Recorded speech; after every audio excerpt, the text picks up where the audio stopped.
So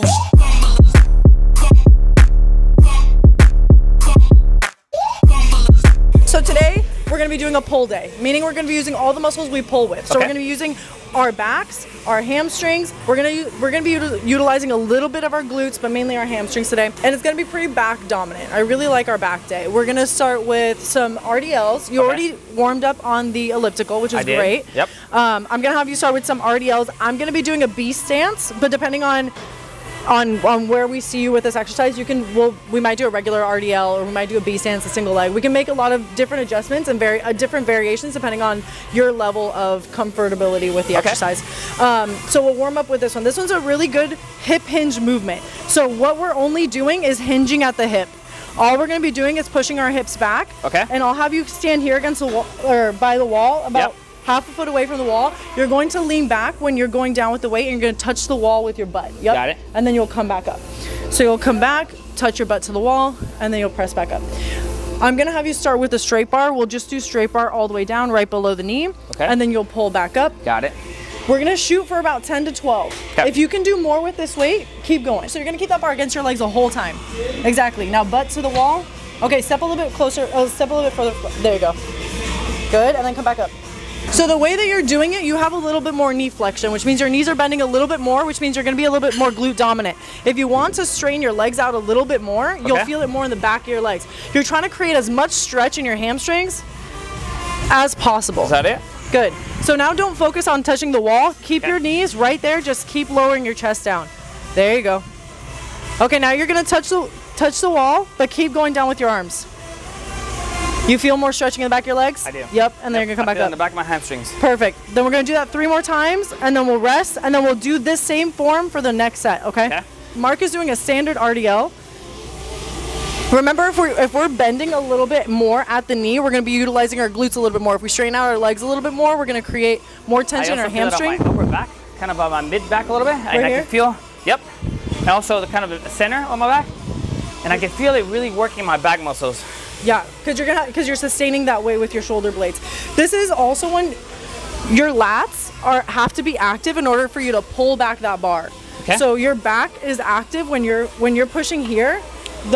This part of your back is pulling that in. So when we do this exercise, I like to do this before our back day because it kind of helps warm up your back before we get into our back day, since back is almost a secondary muscle in this exercise. Got it.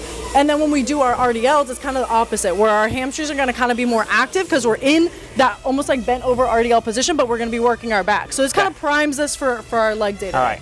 It's so important to build up your strength overall in your body, and a lot of times when you don't have a proper program, you end up utilizing other muscles more than you should. So for example, if your back is weak but your legs are strong, you could do this but still not hurt your back, but feel it way more in your back than in your legs. So then at that point, you're not going to be able to lift as heavy as you should for your legs because your back won't support it. So it's important that we train your back equally as we train your legs, so that one supports the other. Very cool. Yeah. So a lot of times when clients, especially with RDLs, I think that it's very easy to believe that you're hurting yourself during an RDL because you feel tension in your back, but it's most likely just fatigue from holding that weight back. Okay, let's do another set of these. And then once you're more comfortable with this movement, you can move away from the wall. I just simply have people do that because there's a shift that happens. It gives you the feeling of how to do it properly. Exactly. Oh yeah, you can feel it right on my hamstrings on that one. That was good. You can I can feel the stretch actually. Perfect. But my back is weak, so I can feel it on my back. You feel it in your back. Right. So something that happens too is the better you get at practicing the form, the less you're gonna have muscles overcompensating for the form. So you'll be able to feel it exactly where you're supposed to be feeling it, opposed to like the first couple times you start a new exercise or you start a new variation, you're gonna have other muscles kind of compensate. Because it's like, I don't know what the F you're doing. Plus, like right now, my brain is just racking about. Like right now, all I'm thinking about is form. It's how to properly do the exercise. And so my mind is consumed on that rather than like on really feeling it on certain muscle parts or, you know. But you know what? The thing is, you have to start there. You start with form, because if you get, and my thing is form. Like I'm stingy for form. My first session with any client, I always tell them, I'm like, this is the most boring it's ever going to be because this is the most nerdy you're going to see me get. Because I take them through every single movement pattern that it's all repetition of movement patterns. Because we can only move in certain ways with certain muscles. Like bicep curls, you might have 100 machines for bicep curls, but this is the only movement that works your biceps.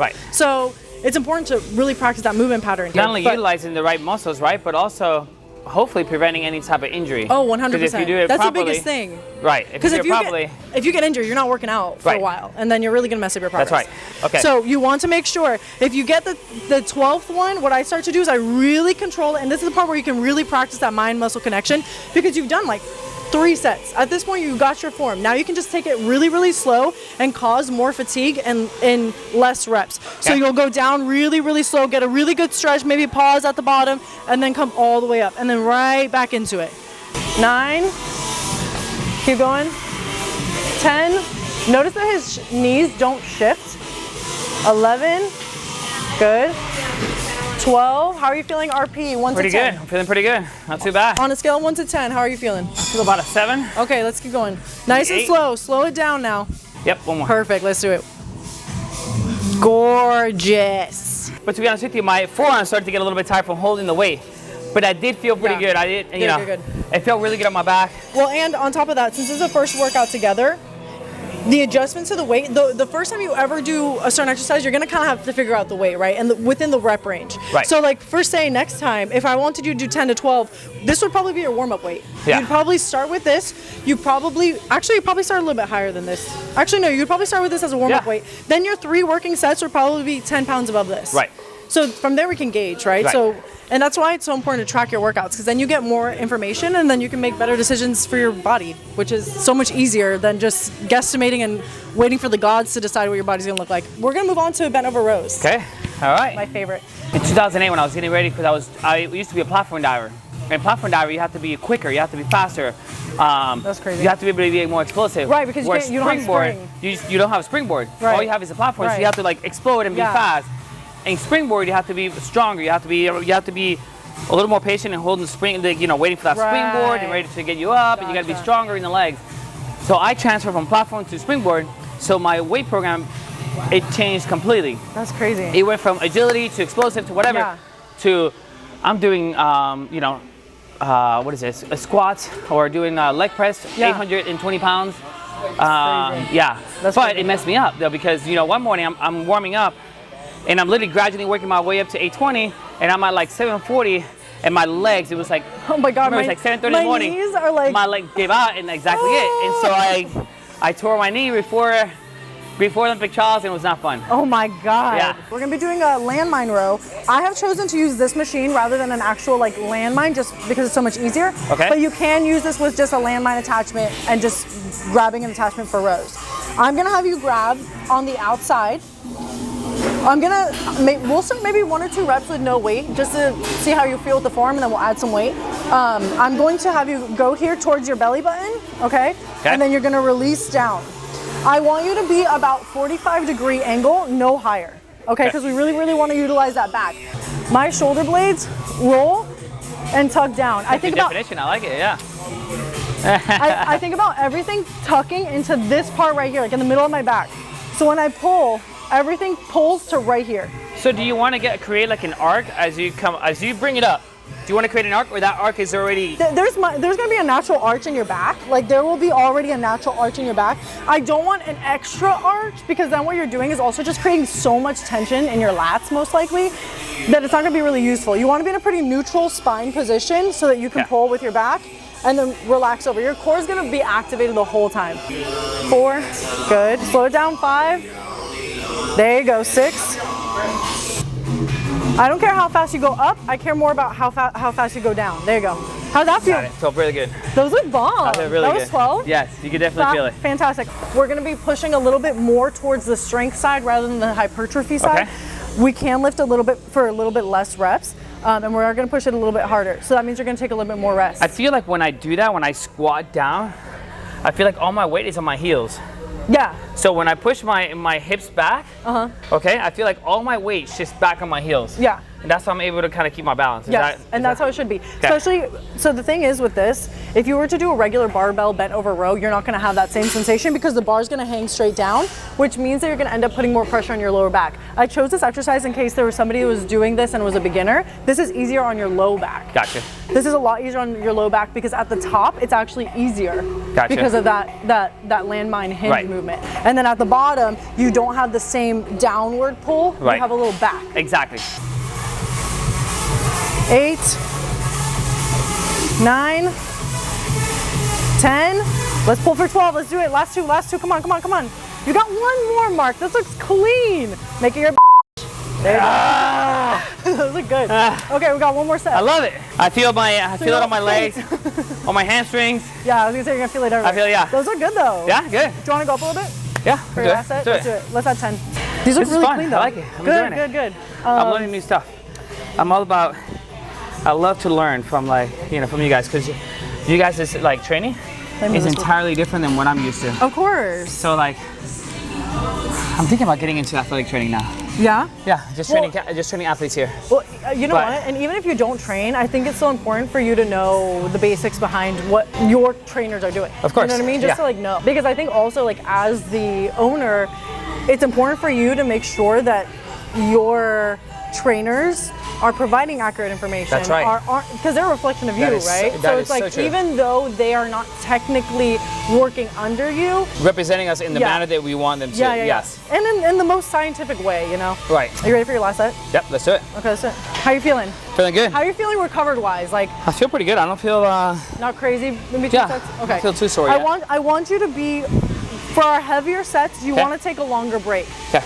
So for our heavier sets, I want you to be almost like 80-90% recovered. Okay. For our lighter loads, things that we're gonna really compound, like anytime we do lateral raises, I always don't have you take too long of a rest because I really want you to compound that and really build the shoulders. Makes sense. But for our heavier lifts, we need to take longer so they replenish your energy source so that when you can get back into it, you still have the same intensity. Gotcha. You don't want to drop too much in intensity. Your reps will go down. That's super natural and normal, and we want that. But if you take, it's like you have to find the sweet spot. If you take too long of a rest, your reps will increase. Right. And that means you took too long of a rest. Right. If your reps go down maybe 1 or stay the same, that's a good indicator that you've taken the right amount of rest and you're right at that point. Okay. 8, good. In my back. Keep that back straight. 9, 10. Okay, come on. 11. That last one, you're gonna go down as slow as you can. It was my Okay. We're gonna move on to our lat pull downs. So next up is our lat pull down, our wide grip lat pull down. I love wide grip lat pull down. It's so underused. Oh, it's not underused, but I think it's undervalued for women, especially when we're growing our back, because that creates more hourglass. Because when you look, these are my lats. Yeah. Those are my lats, but they create more of an illusion of an hourglass shape. And it makes my waist look smaller because I have more back. So what we're gonna do is we're gonna widen our back using a lat pull down. I'm gonna have you grab wide, and my grip is a hook grip. I put my thumbs on top, okay? You're gonna pull down towards your chest. When you do, you're gonna bend, you're gonna lean back only slightly. I think about the top third of my back arching up. That's gonna give you more access to your lats so that you can squeeze a little bit tighter at the bottom. Good. 2, nice and controlled, nice and slow. Yep. You wanna almost feel like you're fighting yourself. You're fighting, these muscles are fighting that weight on the way up. Exactly. I always say the last 2 you want to be a struggle. That's kind of like my gauge. When you start to be like, oh, okay, I'm trying right now. Under your arms. Yeah, you can feel that. Okay, we got one more set. You're gonna take a little breaky break, and then we're gonna increase the weight. Yeah, how did that feel? It felt good. Yeah, we're gonna go. Let me go. Towards the end, obviously, you start to really feel it because I was going up really slowly, and I can feel it actually on the way down as well as on the way up, both. Yeah. So the concentric portion is the part where you contract. So the concentric portion of this exercise is the pull down. You can pull down in one to 2 counts. What I want you to do is release with at least 2 to 3 counts. Gotcha. Because the elongating portion of the exercise, the eccentric portion, actually creates the most muscle tearing, which then leads to muscle building. So same thing. Same thing, but better. All right, here we go. No, just kidding. All right, so 12 reps, right?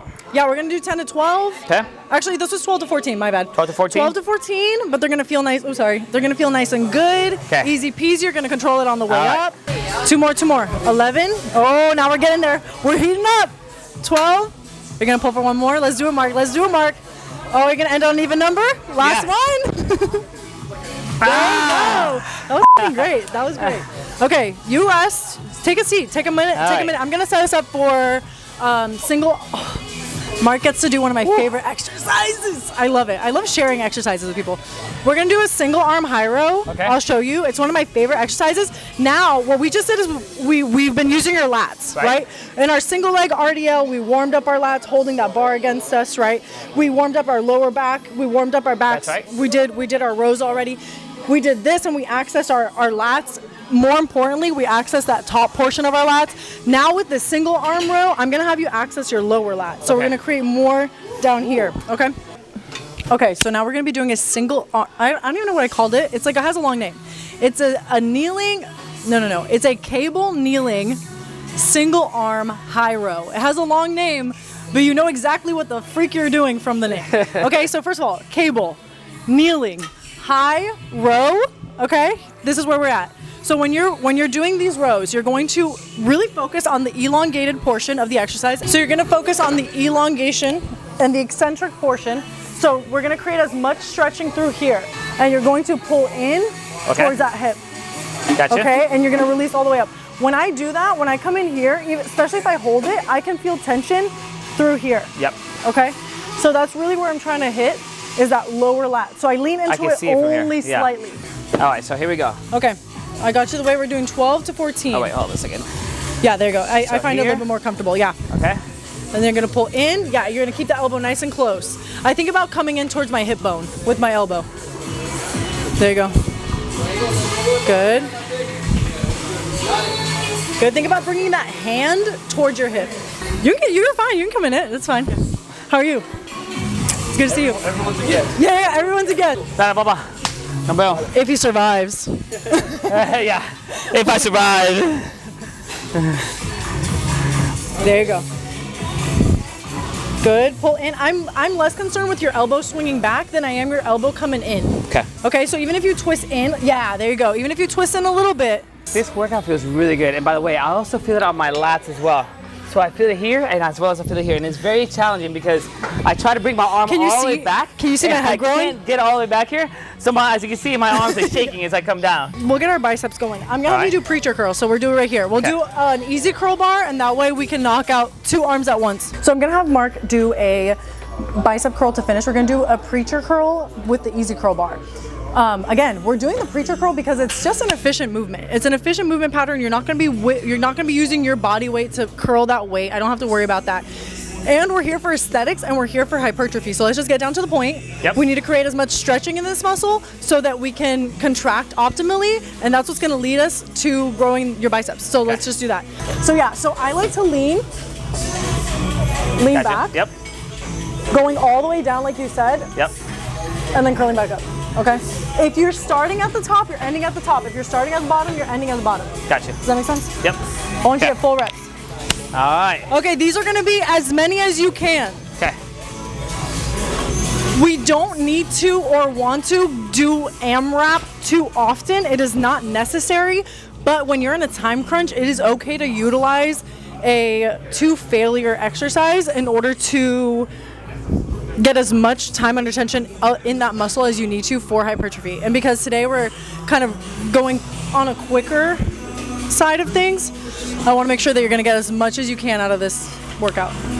And if this exercise ever starts to bother your elbows or your shoulders, my elbows are a little sore, so it hurts a little bit my right elbow. Yeah. But honestly, not bad at all. Okay, because I was going to say you could always drop the weight and do more reps. That makes it a little bit easier on your arms. How's that? Those really are good. How many was that? That was a ton. That was about 20, I think. Yeah. I was fooling around with my son and his group of friends. Actually, yeah, group of friends and whatever. Yeah. So of course, thinking I'm 21, I ride this skateboard, okay, which is a really fast. It's like a little remote control skateboard, and you go about, I don't know, it goes approximately. You can get up as high as 40 miles an hour. Dang, that's crazy. Yeah. It was scary. No, it's my first time riding it. Yeah, well, it's like if you fall off that, it's like falling out of a car moving 40 miles an hour. I was only going about 12 to 15 miles. And this little kid was in front of me with a scooter. And he stopped right in front of me, and I had no idea how to stop. So all of a sudden, I just went airborne, went face first.